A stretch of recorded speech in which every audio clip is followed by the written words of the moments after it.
next episode of the Curious Podcast. We are having a good time talking about all things parenting, and today I want to review another book for you. In fact, this one was a little bit of a surprise given how it started, but I actually loved it. So off the bat, I would highly recommend, and I would say I will probably recommend this to every parent who I come across until a better one comes out. But I thought it was absolutely fantastic. It's called Parenting, Getting It Right by Andy Stanley and his wife, Sandra. I genuinely loved it. There are many things that he covers, and over the next 20 minutes or so, my attempt will be to highlight some of those best ideas so that you can have them in a bite-sized form, but genuinely go back and read the book. Okay, let's dive in. So when he actually starts the book, I was a little hesitant and not quite a fan. So if you get to chapter 1, he begins by telling the story of one of his kids' birth and his wife's C-section. Honestly, I felt that was kind of weird and not a fan personally of that. Everything after that, I genuinely loved. And so his main thesis was when we raise kids, and we need to be intentional with raising our kids. Love that. With the intentionality, he had a phrase that he kept coming back to, and it was start with the end in mind. And the end that he argues for, his core thesis about parenting, is that this is less about raising kids and more about raising kids who want to have a relationship with you when they no longer have to. I'll say it again. Raising kids who want to have a relationship with you when they no longer have to. So when they're out on their own, when they're 30 plus years old or whatever age they move out of the house in, do they still want to be in a relationship with you at that point? If you're raising them with that goal in mind, everything else kind of falls into place. It almost acts like a keystone habit. There's another book that I'll review that really goes into that. But if that is a keystone habit that you develop in your parenting, then your actions and behaviors in regards to discipline, in regards to how you craft your family time and how you navigate your circumstances will kind of fall into place under the core thesis of, will my kids want to have a relationship with me when they're older? By choice, not because they have to, not because I'm the one feeding them. I think that's a really good point, because oftentimes we're in survival mode as parents, been there before, and we're just trying to make it through the next day. And there's so many thoughts on parenting, and here's what you got to do, and you got to gentle parent, and you got to not phrase the question in a no, and there's so many things you can put in your head that I feel like can just get burdensome until they become just instinctual habits. So on your way to instinctual habits of trying to process through whatever it is that you want to be, whatever kind of parent you want to be, rather, start with the end in mind. Navigate life in such a way so that your kids would want to be in a relationship with you when they're older. Okay, let's do a chapter by chapter breakdown. So the first chapter, he really talks about foundations, like what's the goal? And his argument there is if you don't have a goal in parenting, you're going to default to behavior modification and just controlling your kids, which none of us want. That's not enjoyable in our experiences, to just be trying to survive while getting our kids to do the thing. And so he says you have to start with the end in mind. And if the goal is not obedience, what should the goal be?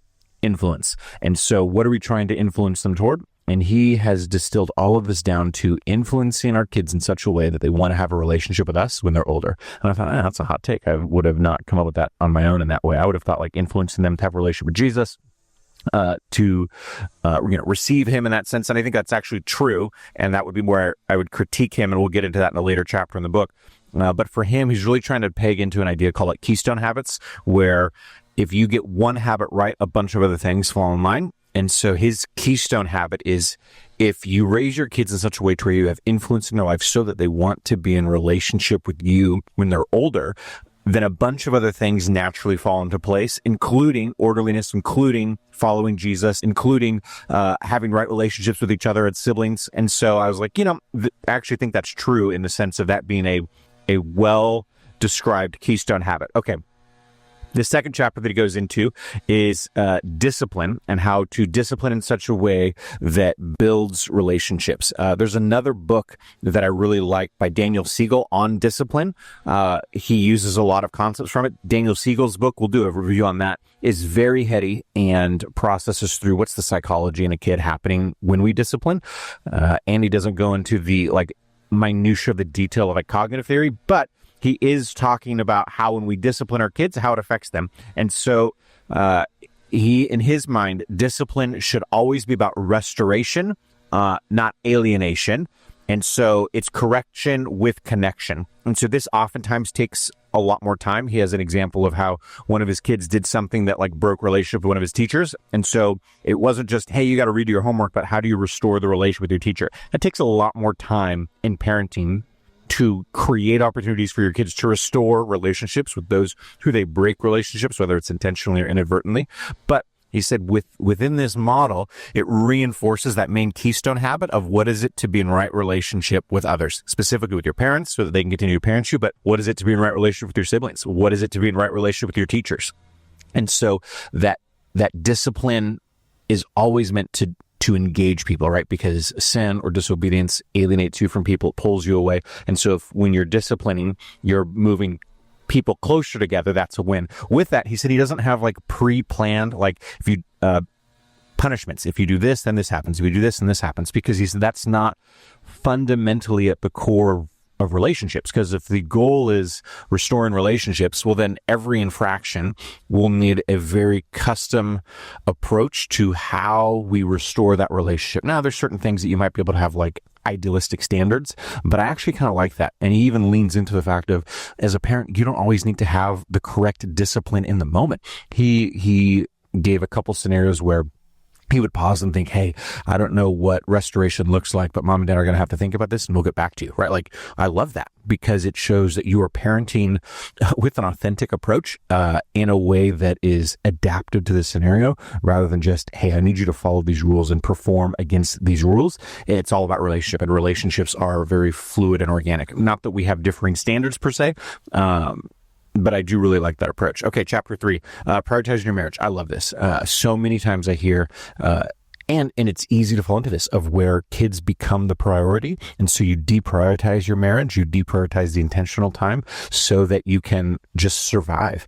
And it's hard to fight for the marriage. It's hard to fight to maintain health within your marriage. But one of the best things you can give your kids is a healthy marriage. Two parents who are actively engaging and pursuing one another so that they can see what that's like to be modeled for them so that they can have a healthy marriage, but also so that there is less strife in the home. When there is strife between parents, the kids, where extrinsically because they see it or intrinsically because they can feel it, absorb that stress. And oftentimes, according to family systems theory, you'll have a kid that's acting out. It's like, why is this kid acting out? And more often than not, as I've pastored families, it comes down to some imbalance within the parents, and that stress is being expressed in the weakest link, which is typically a kid who doesn't know how to process the internalized stress they're seeing and or feeling. And so he spent some time on how do you prioritize your marriage, and a couple pieces on that I think are phenomenal that he kind of pulls from that I'll give some highlights in. Spending 45 minutes a week to navigate your lives, your schedules, what's happening in life will dramatically increase your connection. Go on a weekly date night, spend time with each other, engage with each other. Also go to church. Something like 98% of marriages are successful if they actively are engaged in church. That's an incredible statistic to me. Why? Because engaging with one another in mind, body, soul, and spirit helps drive you two together instead of what's happening with life, which is just trying to drive you apart. Prioritize your marriage. Next chapter that goes into the 4 stages of parenting. I actually really like this. Here is what he says there. Each phase requires a different picture and a different way in which we approach our parenting strategy. So the 4 stages are 0 to 5, which he calls the discipline years. Kids aren't necessarily cognitively comprehending what we're doing. And so there's a lot of right and wrong, yes, no, and that's it. Ages 5 to 12 are the training years where you're educating them, you're bringing them along. Kids model in this phase. They are not having new original thoughts. They are looking at you and trying to behave in a way that resembles the world around them. And so you get to really train them. Then when they get 12 to 18, those middle and high school years, those are really the coaching years, which is, I think, a really hard move for parents to make, is to jump into the role of coach. We still want to either discipline or train and have heavy control, but that coach requires us to take a step back, to let them explore, to let them make some of their own failures, and then we help bring restoration and relationships through that, but that changes. And then 18 plus becomes the friendship years where we actively want to have a relationship. They get to choose if they want to have a relationship with us. Now, problems are one of 2 ways. Either A, we start treating our 11, 12-year-olds like friends before they're ready for that relationship, and we stop coaching, we stop intervening because we just want a friend. And so then we don't provide enough discipline or support. We also place expectations and demands on our kids relationally. Some of you out there might be like, oh my gosh, this is what my parent does to me. And it's so hard. Yes, you're not supposed to be the friend when they're in high school. You're their parent. And that's a very different thing. Now, the other side of that is you have parents who are incredibly strict. They never leave the discipline years. And so you have kids that will rebel when they get older because the parent hasn't changed their parenting style. Read this chapter. It is absolutely phenomenal. You might need your parents to read this chapter and be like, hey, bro, look, you're still in the discipline years, but I'm no longer 5. I'm 25. We should be in the friendship years. How do you then parent your parent into health? Read the chapter. He then goes into power of words, and I love this. He said, replace you always and you never with specifics. Don't give generalities in scenarios that happen when you can provide incredible specifics, because the words you use matter. The words you use will either create relationships and bridges, or it will sever those bridges. And I really liked how he had phrased in this, like, there's a power dynamic of when your kid says something to you, it has a certain amount of weight. But whenever you say something to your kid, because of the power dynamics, there's a weight that comes with that. And so you must be cognizant of that. Hold back, be intentional with what you say and how you say it, and just an actual like verbiage that you're using, because weight matters, position matters. You will always be their parent. There will never be a time where you are not their parent. And so what you say matters. And so he argues like really cut sarcasm. And while sarcasm is fun and it's hilarious, when you're in a power dynamic that's so disparaging between a kid and their parent, like, they can't survive without you. And so if sarcasm is your love language, that's going to be incredibly difficult on their psyche emotionally. He talks about that. And then he has a chapter on like how to restore when families blow it, when things don't go quite the way they should. How do you repair and how do you reconcile those things? And he talks a lot about apologizing to your kids. It's not just about rules, but how do you be vulnerable and authentic.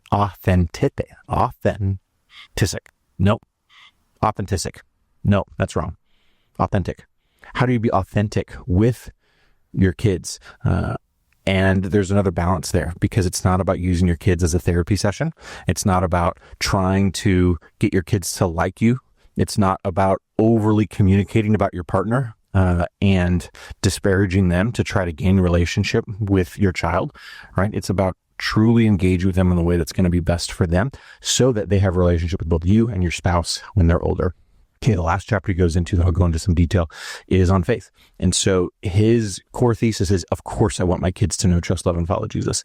But they will see Jesus through my actions, through my day-to-day living. And so I don't need to preach that at them for their lives. They will see it by nature of being close to me. And if my relationship with Jesus is active and alive, they will see that and it will compel them to want it.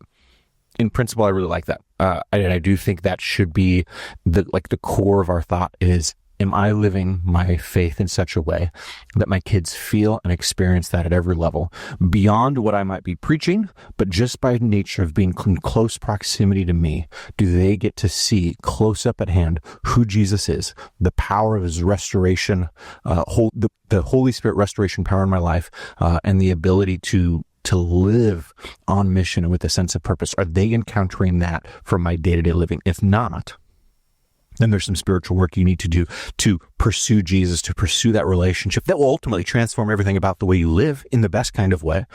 But in that, he said, you don't need to like preach the gospel to your kids, because your life becomes that. And as long as you're in a relationship with them, you will have the duration of your lives to continue to model and represent Jesus to them in a way that will be compelling and inviting. Much of that I love. In fact, I love all of that.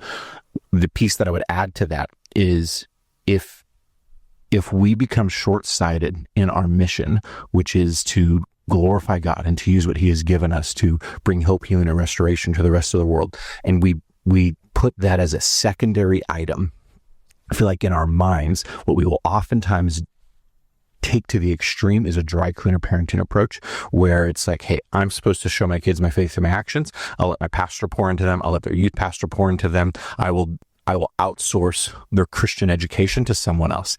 And while he's not arguing that, I think someone could come up with that conclusion based off of this book. And I would say, don't do that. Do not outsource the spiritual growth of your child to someone else. Be active, be involved, be authentic, make it your faith that you are presenting and encouraging and helping to bring into your child's life with wonder and awe. But don't outsource your kids' Christianity. Don't outsource their relationship with Jesus. Help them know how to have a relationship with Jesus, yes, through actions, but through training and instruction, through bringing them into that process, especially in those early years where they are modeling behavior. You get the opportunity to do that every day with them in such a way that when they get into middle school and high school, they will be able to begin to own their faith on their own. And that's what I really try to encourage, like our middle school and high school parents, is the goal, spiritually speaking, is for them to own their faith, have them doubt, have them ask questions, have them process. You don't have to have all the answers, but walk with them and provide an inspirational part of curiosity, right? Like if the Bible's boring to you, you're not reading the same Bible as me. Get curious, help them get curious, help them discover how much God loves them so that when they're in high school and when they're in college and when life doesn't seem to make sense and why do bad things happen to good people or why is there pain and suffering in the world, they'll have a worldview that allows them to see Jesus and to see his hope through all of that, as such a good theology will. So, that's what it means to have faith at the center. So that's my review of Andy Stanley's book on parenting. Again, I highly recommend it. And I hope you come back for our next review where we'll go into disciplining and Daniel Siegel's book on how to process all that. Have a great day.